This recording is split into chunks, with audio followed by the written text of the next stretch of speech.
Hola, hola y bienvenidos a un nuevo episodio de Wine After Five. Hay personas que aprenden a observar la vida y hay otras personas que aprenden a dirigirla. Durante años, las historias pasaron frente a sus ojos.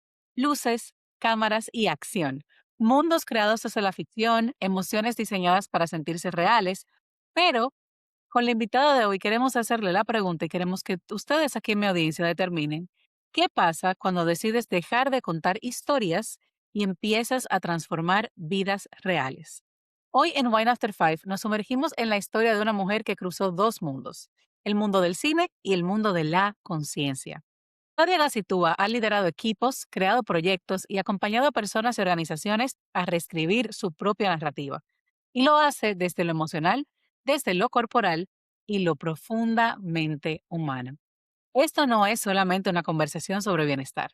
Es sobre cambio real, sobre romper patrones y sobre tener el coraje de crear la realidad que deseas.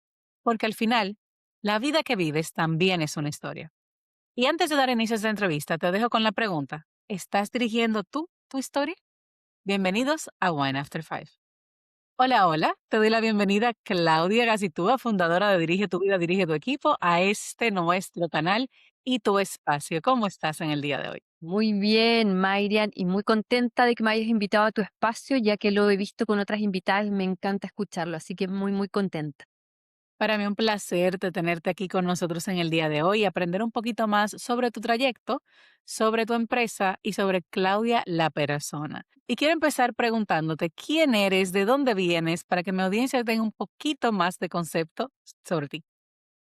Bueno, a ver, yo soy primero que nada una persona muy curiosa. Yo creo que de ahí todo lo que surge es por mi curiosidad. De más pequeña, de los 22 años, yo soy chilena y ya a los 22 años me fui a Estados Unidos, me compré un auto, recorrí California. Estamos hablando hace 30 años atrás, eso era muy poco usual para una mujer. De ahí, el padre de mi hija es argentino, me fue a vivir a Buenos Aires, trabajamos en cine porque yo soy cineasta y fotógrafa y recorrimos toda Latinoamérica filmando por muchos países.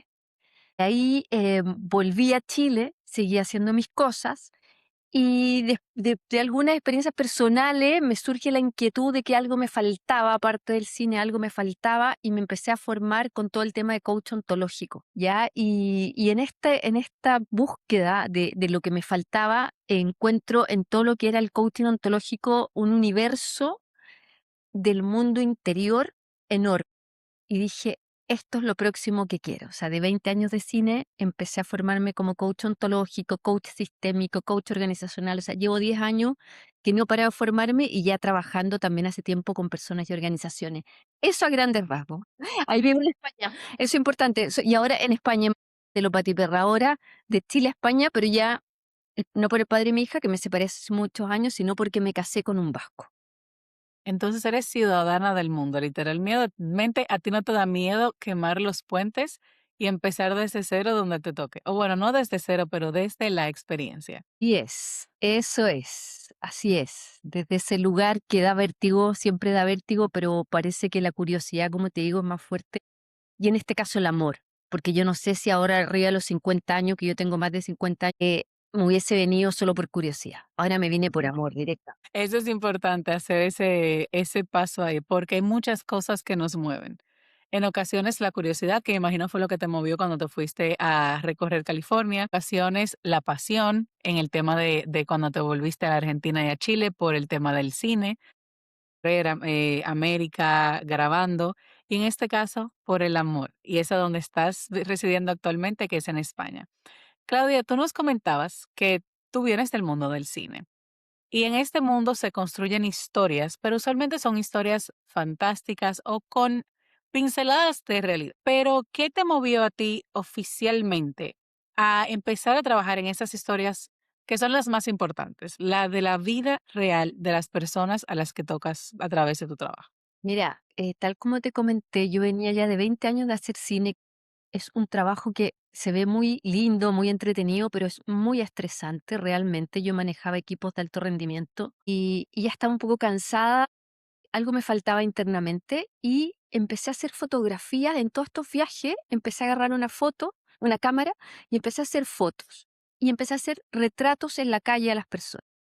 Y cuando le hacía los retratos, empezó a surgir, porque yo no estaba recién empezando a hacer fotografía, yo venía del mundo del cine, que en ese tiempo era análogo, no era digital, entonces eran 30 técnicos, 40, 50 técnicos, yo era asistente de dirección, había que mover a todo un equipo, y con la cámara de foto me permitía yo sola ir y capturar lo que yo quería.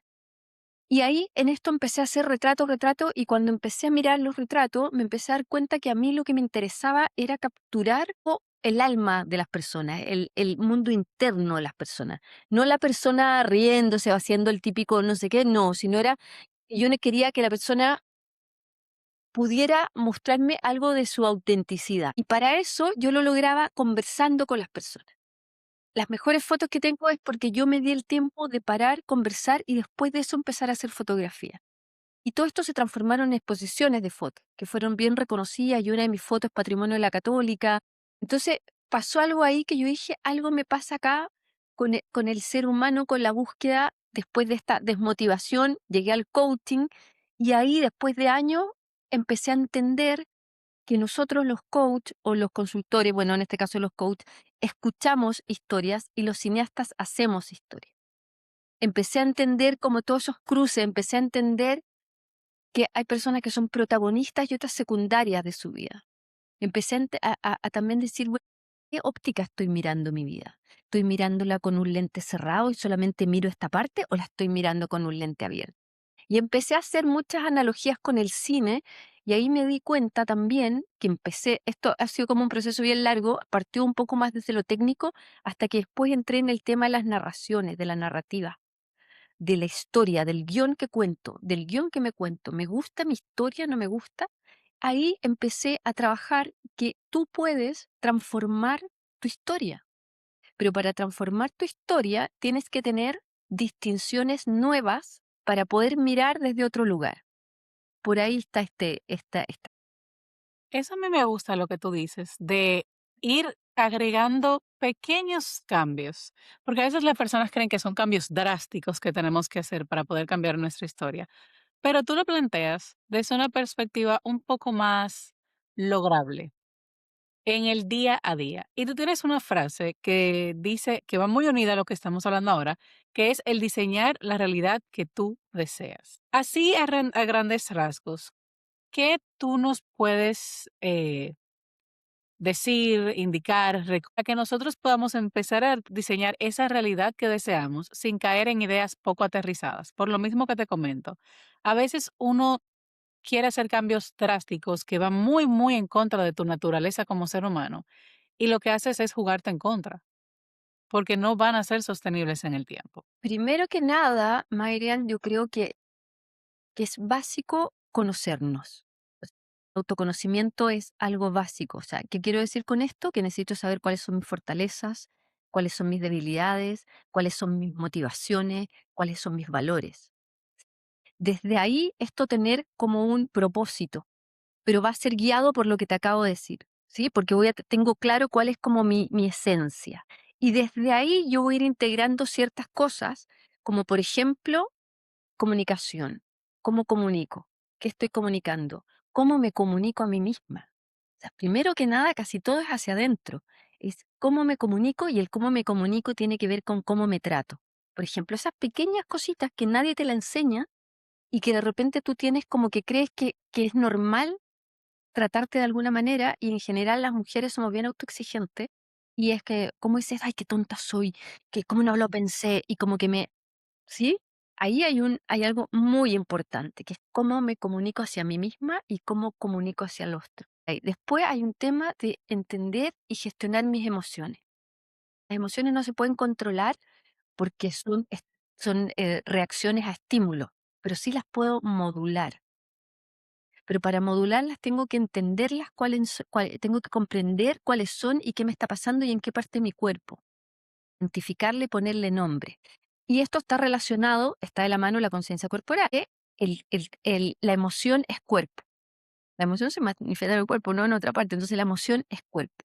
Y por eso es tan importante, y por eso se dice que el cuerpo es nuestro GPS, nuestro cuerpo, ¿no? Es la que nos va guiando. Por ejemplo, de repente estoy conversando y se sube un poco el nivel de la conversación y yo ya siento que estoy tensa o que estoy incómoda, pero ya lo siento el cuerpo, entonces el cuerpo me va indicando, es un marcador somático, me va indicando antes de que yo reaccione. Por eso es tan importante tener conciencia corporal, porque me va, entonces yo paro, percibo, siento mi cuerpo y de ahí contesto, para no reaccionar. Y la otro tema que es fundamental es la autoconfianza.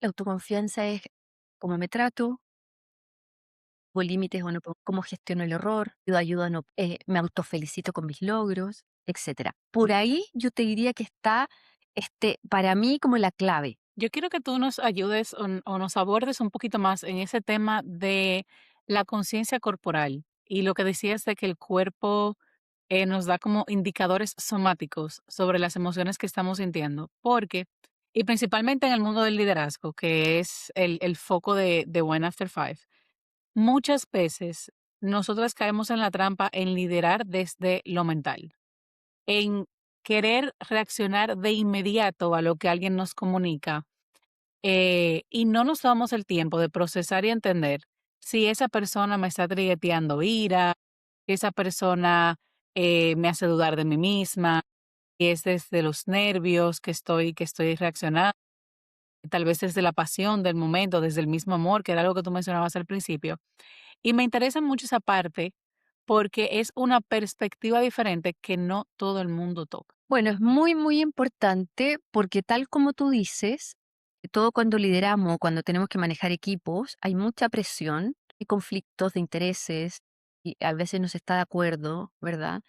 Y en vez de poder llevar una conversación a otro nivel, lo que hacen las personas generalmente es reaccionar. Entonces ahí se tensa mucho el clima y en vez de avanzar, porque al final, cuando estamos en un equipo, lo importante y que hay que como entender y comprender que es cuál es el objetivo del equipo, no el mío. Entonces, cómo yo voy aportando a esa idea que no es la mía, es la del equipo, ¿sí? O sea, primero desde ahí. Entonces, si todos tenemos, que esa es otra cosa, porque no puede ser una persona que esté preparada en el equipo y tenga todas estas herramientas, tiene que ser el equipo completo que esté en el mismo nivel de conciencia. ¿Explico? Porque yo solamente manejo la gestión emocional y la corporal y el resto no, voy a estar fuera va a estar como fuera de calibre. Entonces, vamos a esto. ¿Por qué es tan importante? Porque cuando uno está liderando y hay estímulos muy fuertes de afuera, hay un estímulo en ti y hay un espacio entre medio de cómo yo voy a responder a ese estímulo. Ese espacio es el liderazgo personal, porque tiene que ver con lo preparada que estoy yo internamente a no reaccionar, sino responder como yo quiero. Y ahí entra el cuerpo, porque si lo que yo te decía, yo si tengo conciencia corporal, ya voy a sentir si estoy tensa, si ya me está subiendo la presión y me siento roja en la cara, si me late el corazón. Esos son signos de que tengo que parar, respirar, ¿verdad? Tranquila, volver a centrarme y de ahí poder responder. Pero desde yo centrada, porque si yo no lo hago desde yo centrada y estoy tomada por una emoción, por la rabia, por ejemplo, mi reacción va a ser desde la rabia y probablemente voy a herir a mucha gente y después yo voy a decir, wow, debería haber parado un poquito, ¿no? Como que después yo me voy a arrepentir de esa reacción. Por ahí va, no sé si se entiende lo que te digo. Definitivamente sí se entiende y a mí me hace sentido porque mientras tú lo comentas, yo digo, wow. Cuando mis hijos están en un momento de estrés, en ese momento de intensidad, y yo estoy trabajando y ellos quieren jugar, siento la presión en el pecho. Esa presión de que no quiero decirles que no, quiero estar ahí, quiero ser madre presente, pero al mismo tiempo tengo cosas que hacer. Y lo que tú comentas es muy real. En las ocasiones en las que yo reacciono sin tomarme esos 5 segundos de pausa, usualmente el mensaje que sale de mí hacia mis hijos es muy agresivo. Es 2 tonos más arriba de lo que debería ser. Y uno como padre es el regulador emocional de los hijos, que como tú mencionas, yo comparo mucho la maternidad con el liderar equipos, porque si yo no estoy regulada, sea como líder o sea como madre, voy a reaccionar de una forma que es lo que le voy a enseñar a ellos, a mi equipo o a mis hijos, que es la forma correcta de reaccionar. Lo propio cuando algo me motiva mucho, me emociona mucho, ese miedito yo lo siento en el estómago. Ese antes de saltar, ese aquí voy y ese miedo a que lo voy a lograr, no lo voy a lograr, pero lo siento en el estómago. Y creo que por ahí va el tema que tú mencionabas de somatizar en el cuerpo y de aprender a entenderlas y pausar antes de reaccionar, emitir algún juicio de valor o dejar salir algún comentario para que sea cuando lo hagamos, creo que sea sin arrepentimiento, sin decir debí bajarle 2 notas, fue muy agresivo, por ahí va. Sí, Solamente para entender si para ver si te entiendo. sí, y por ahí también, por eso el marcador somático también, porque la información llega primero que nada al cuerpo y después la procesamos. Entonces, por eso, si yo tengo conciencia corporal y siento las señales que me está dando mi cuerpo, puedo gestionar mucho mejor, ¿ya? Porque si no, me llega directo y yo reacciono. Pero el cuerpo me está diciendo, ojo, te estás apretando, ojo, se te está acelerando el corazón, ojo, se te está dando el pecho, ojo, te está dando rabia, ojo, querés salir a. Entonces, desde ahí vuelvo. Hay una técnica que es bien simple, es la del semáforo. Como un semáforo de la calle. Ujú. Primero que nada, la luz roja. Cuando me viene algo, la amarilla es gestiono y pienso cómo voy a responder. Y la verde respondo. Es súper sencillo y es súper buena porque además la sociedad está tan acelerada, estamos tan acelerados, tenemos tantos estímulos, estamos sobreestimulados todo el tiempo, más hoy día, más que nunca, tenemos una cantidad de información que nosotros tenemos que poder autorregularnos y en mindfulness hay un concepto que a mí me gusta mucho que se llama como estar en modo hacer y modo ser. Hacer y ser. Y hoy estamos muy poquito en el modo ser, que el modo ser sería parar, observar, reflexionar, centrarme, meditar, caminar, la naturaleza, conectarme. Entonces, cuando yo me veo que estoy muy, muy acelerada, como y entro en este piloto automático, que la vida es como el hámster de la ruedita que no me puedo bajar, entonces empiezo el día corriendo, suena el despertador, corro, corro, los desayuno a los niños, sigo, me voy al auto, los dejo a los niños, al colegio, a responder los mails, sigo a buscar a los niños, vuelvo a la comida, al marido, o lo que sea, cada uno con su rollo, ¿no? Cada persona con su realidad. Me acuesto y ¿en qué minuto paraste? ¿En qué minuto observaste? ¿Y en qué minuto dijiste cómo estuvo mi día? ¿Qué me gustó de mi día? ¿Qué no me gustó? ¿Qué podría mejorar yo con respecto a ese día? Entonces, eso es bien importante porque es como yo digo, como un switch, que nosotras si ya lo tienes como acá, dices, bueno, ahora estoy en el modo hacer, porque claro, tenemos que estar en el modo hacer, pero ahora yo quiero estar en el modo ser. Quiero parar, bajarme de la rueda, o sea, decidir yo. Eso ¿Tú es bien sabes importante. qué tú sabes qué a mí me pasó? Y yo cuento mucho esa historia. Cuando yo estaba en el corporativo, yo llegué a un punto casi del burnout, por eso mismo, por estar en el hacer, en el hacer, en el hacer, en el hacer, ser muy overachiever, siempre querer estar disponible, que se me escribían a medianoche, a las 2 de la mañana, siempre estar ahí. Y cuando yo llegué a ese punto, yo descubrí el journaling o el llevar un diario. Y llevar un journal, de hecho, aquí en One After Five tenemos una serie al respecto, se les voy a dejar a mi audiencia por si todavía no la han visto. Te obliga a pausar. Porque como tú dices, sí, hay que ser intencional y consciente con cuándo yo decido pausar.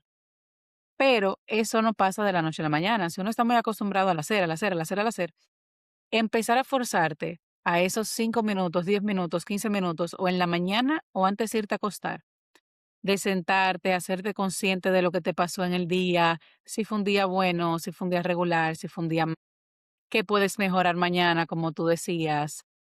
eh, ¿Qué hice hoy que me llena de gratitud o qué me pasó hoy que me llena de gratitud? Poco a poco se va creando ese hábito y ese circuito o sino que poquito a poquito lo podemos ir haciendo. Yo quiero aquí, Claudia, pivotear un poquito para hablar un poco más hacia el mundo profesional y mezclar esa experiencia de cineasta que tú traes y esa experiencia del coaching. Porque, como tú mencionabas, tú has liderado equipos creativos de alto volumen, o sea, 40, 70 personas más en equipos, y ahora tú estás acompañando a personas en procesos de transformación, en procesos de autodescubrirse, de autorregularse. Pero tiene que haber, entiendo yo, dentro de ese mundo del cine, un factor X que trae a Claudia que te permite diferenciarte en este mundo del coaching. Y mi pregunta va más hacia qué aprendizajes de el mundo del cine siguen vivos en la forma en la que tú lideras hoy, en la forma en la que tú das coaching hoy, en la forma en la que tú guías a otras personas. El cine te enseña mucho, mucho de autorregularte, porque es mucha presión.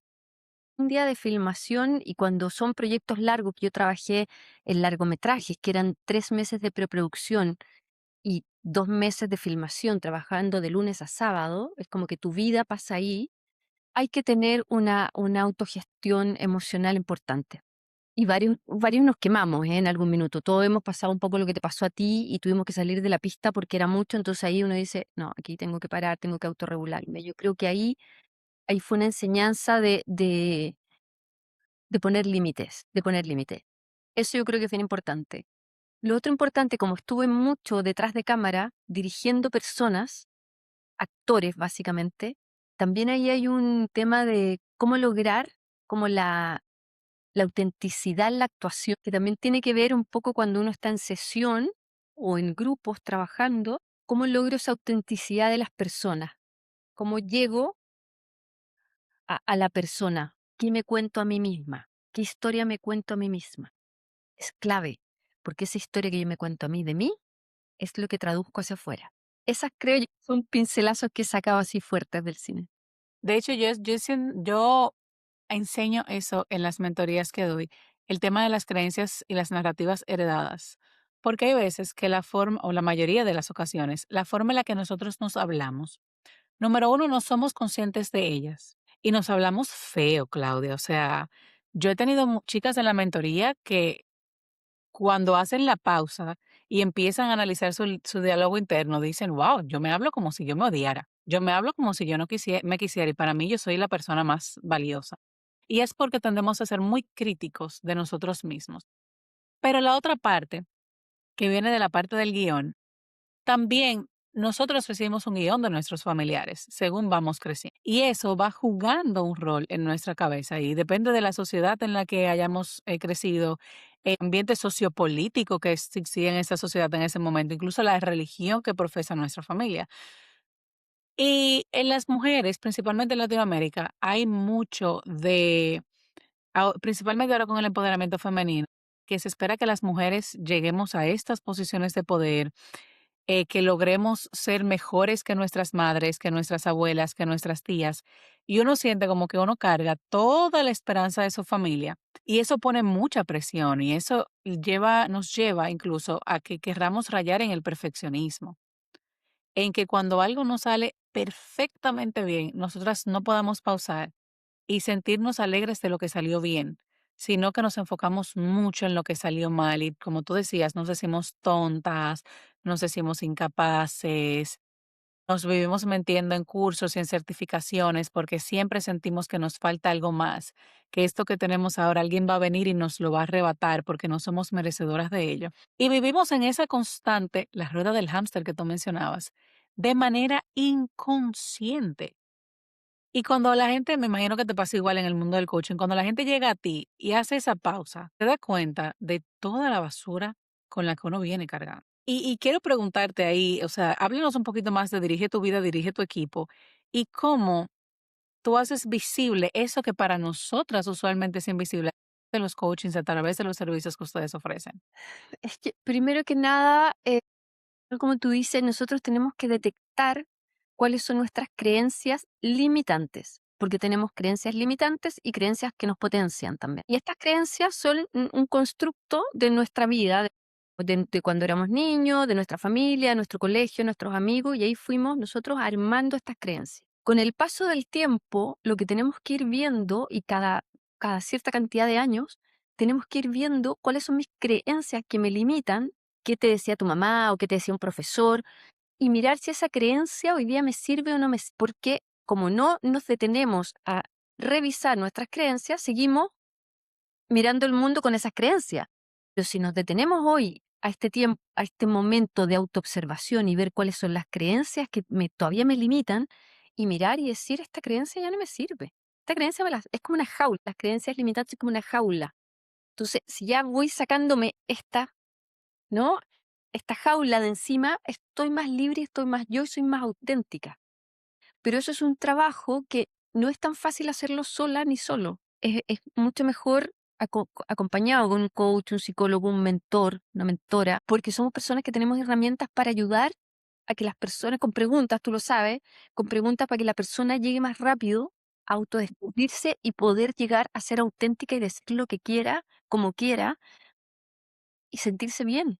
Y sentirse que ya lo que uno ha hecho es un montón y reconocerse y quererse y brillar. Pero sí, pero para eso tengo que pasar por el recorrido de ver qué es lo que no me gusta de mí, qué es lo que meto debajo de la alfombra. Por eso los procesos de desarrollo personal no son tan fáciles. La gente le da miedo. Hay que ser valiente para hacerse un proceso hay que desnudarse y desnudarse ante mí y ante un otro. Ajá. Yo creo que por ahí están todas estas trabas, pero si la gente pudiera dedicar un tiempo acompañada a salir de esta jaula que son mis propias creencias, se vive desde otro lugar, hay menos culpa, hay menos resentimiento. La mirada no es desde la queja, sino que la mirada es desde el lado positivo. No sé si me explico, es como que es mucho más, es una mirada más generadora que una mirada tan juzgadora. Por eso las personas que han hecho un trabajo personal, que están guiadas o están mentorizadas o están con un coaching, pueden saltar más rápido a lo que quieran. Tú sabes que a mí me ha pasado con chicas que cuando empiezan el proceso y no lo terminan, en un punto en ese autodescubrimiento donde sienten que están actuando un papel, donde sienten que no están siendo auténticas. Lo reflejan en su vida, lo reflejan en su trabajo, lo reflejan con sus familias. Desde tu perspectiva y el trabajo que ustedes hacen en Dirige tu vida, dirige tu equipo, ¿cuál tú dirías que ese es el primer paso para reconectar con esa autenticidad? Porque hay personas que, si yo siento en el proceso de coaching, uno primero tiene que perderse, porque tienes, como tú dices, que desnudarte, descubrir partes de ti de las que no eres consciente, entender lo que tú cargas que es tuyo y lo que tú cargas que viene de otro. Y en ese proceso es muy fácil al principio perder tu identidad y sentir que tú estás siendo, o sea, actuando literalmente, sé que no eres viviendo una película que a ti te entregaron y no que no la tuya. Siéndolo así, esa conexión que tú haces con el cine también y los conceptos que unificas, ¿cómo se puede salir de ahí o cómo se puede evitar eso? ¿Cómo puede alguien reconectar con el lado auténtico?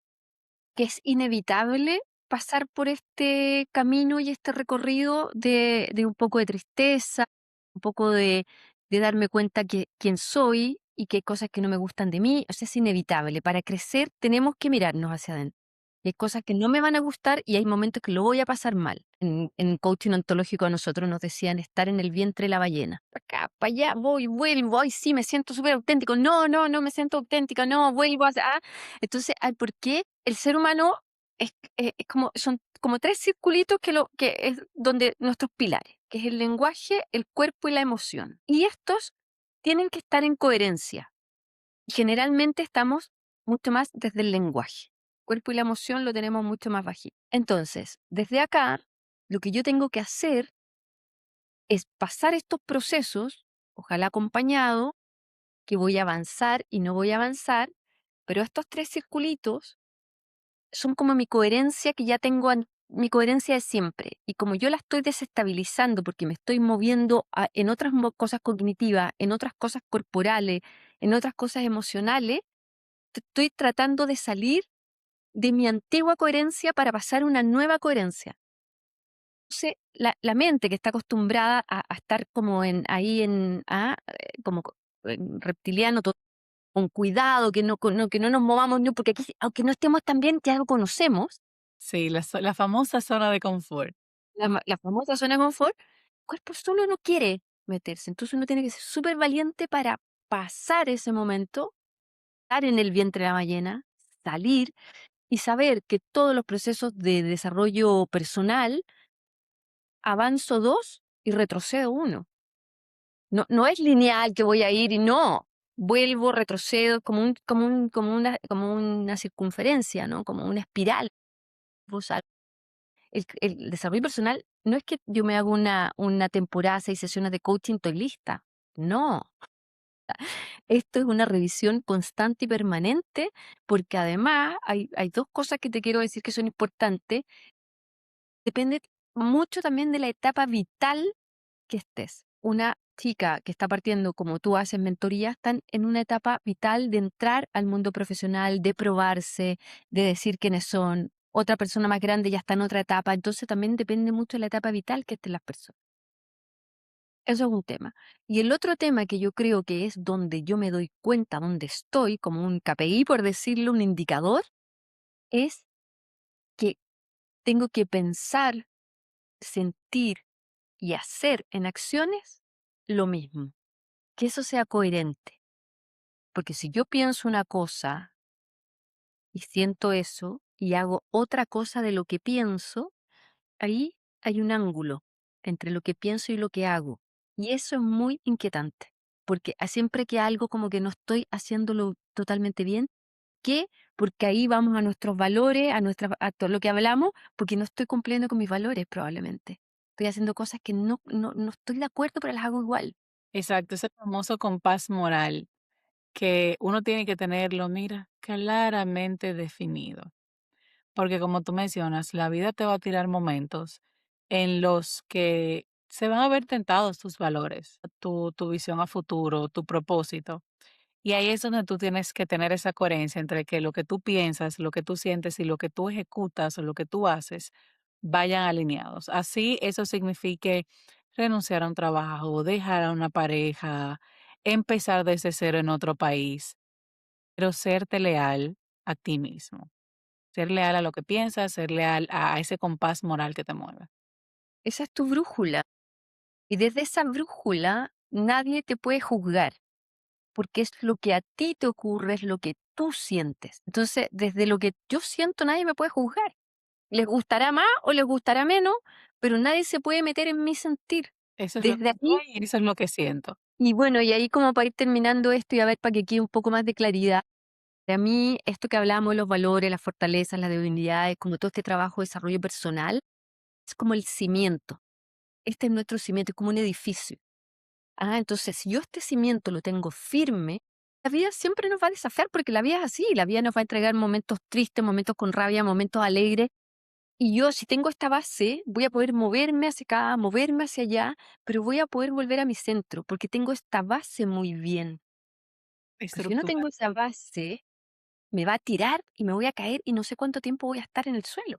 Por eso es tan importante armar esta base personal de saber quién soy, qué me gusta, qué no me gusta. Y también hay algo que es importante de que tu pasado no te determine. Porque hay mucha gente que se queda en el pasado, no, es que yo no tuve esto, no, es que mi papá, no, es que está bien. Yo no estoy diciendo, o sea, ok, pero llega una edad, lo que está ocurriendo en la vida es hoy, lo otro ya pasó. Entonces, también hay que aceptarlo, hay que perdonarlo o tener compasión, hay que ver dependiendo en qué le haya pasado a la persona, ¿verdad? No todo el mundo es igual, pero hoy día hay que estar con las herramientas que hoy día tengo y que me potencien, porque si hay cosas de mi pasado que me restan, que me tiran para atrás, también las tengo que reconocer, Ujú. porque si no, no avanzo. Efectivamente, o sea, nosotros somos la suma de todo, lo que nos ha pasado, lo que nos han dicho, cómo nos hablamos, cómo vemos el mundo. Y como tú dices, o sea, 100% de acuerdo, uno tiene que asegurarse de que esa zapata, de que esos cimientos estén claramente establecidos, que ya de ahí para lo que tú construyas para arriba, lo que se tenga que derrumbar en algún momento, tu centro sigue intacto y se puede Exacto. volver a reconstruir y si tú sigues construyendo te va a poder sostener. Exactamente, desde ahí, y eso es un poco desde adentro hacia afuera. Entonces, ya cuando uno tiene bastantes herramientas personales y todo, también uno se da cuenta cuando habla con las personas, cómo son, cómo te responden, cómo se comportan. Uno ya con eso ve el mundo interno de la persona. ¿Me explico? O sea, Literalmente. y ahí uno ve el nivel de desarrollo de las personas, porque es como cómo me contesta esa persona cuando le pregunto, cómo me trata, cómo me da indicaciones, y esto llevado también al plano organizacional. Es cuando llego yo a una organización nueva, alguien va, me muestra, me hace un onboarding como corresponde o van y me tiran ahí. Entonces, al tiro, todas esas cosas se van dando cuenta como el nivel cultural de las personas y de las organizaciones. Eso se percibe inmediatamente. por dónde viene el problema, las áreas de mejora e incluso el approach que tomar con las personas que tienen áreas de oportunidad.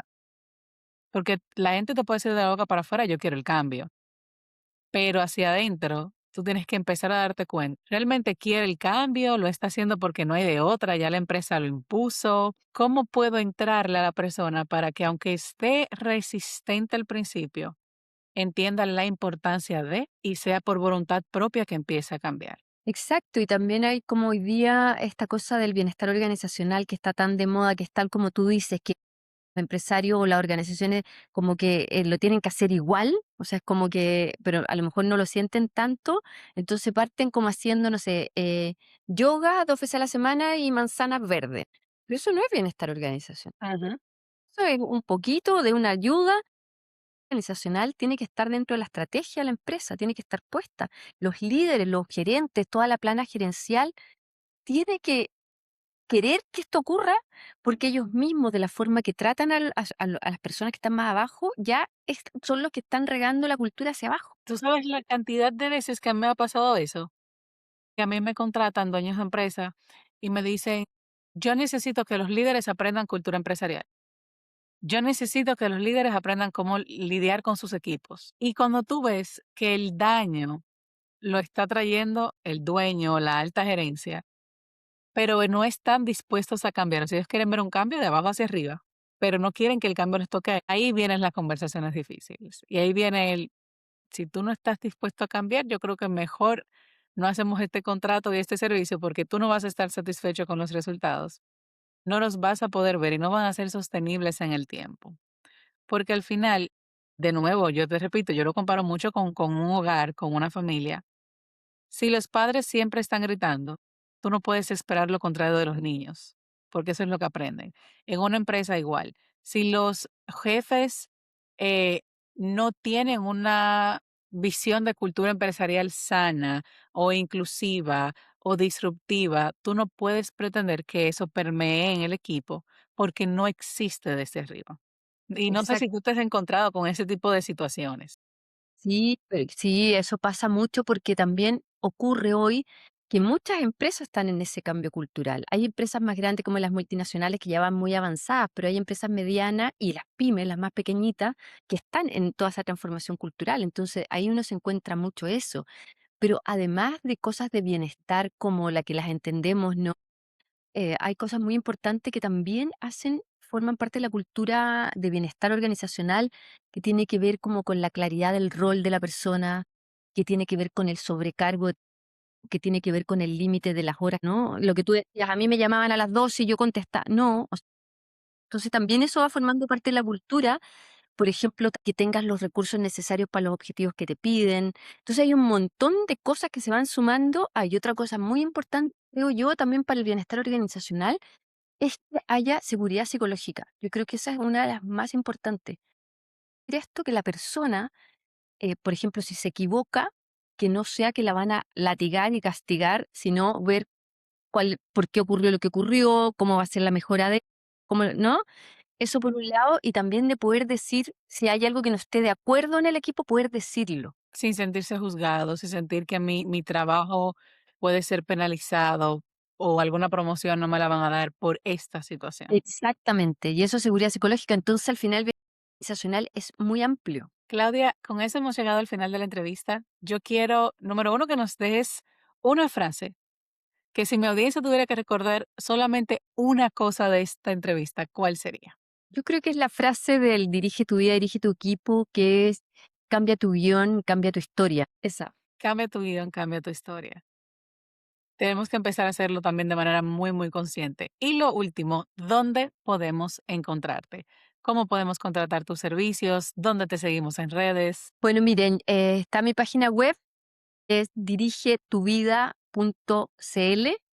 Ahí después tú se las vas a dar, dirige tu vida. LinkedIn, Claudia Gacitúa Soriano, también yo estoy mucho en LinkedIn. Y en Instagram estoy partiendo, porque estoy más metida en LinkedIn que en Instagram, pero estoy dirige tu vida. Dirige-tu-vida. Ahí por esos canales yo estoy súper disponible. Si alguien además quiere preguntar sin compromiso de nada, o yo encantada de escuchar y de ver también qué se puede hacer, porque también tú lo sabes, Miriam, hay cosas que uno no tiene las competencias para ayudar y también uno tiene que decir, esto no puedo hacer. Entonces, siempre es bueno escuchar, a ver qué necesita la persona o la organización, a ver si uno tiene las habilidades para poder ayudar en las necesidades de esas personas. Como yo digo, si yo no puedo resolverlo, probablemente conozca a alguien a quien te pueda referir. Exactamente.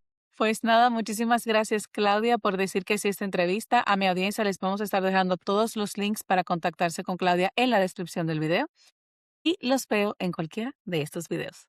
Chao. Chao.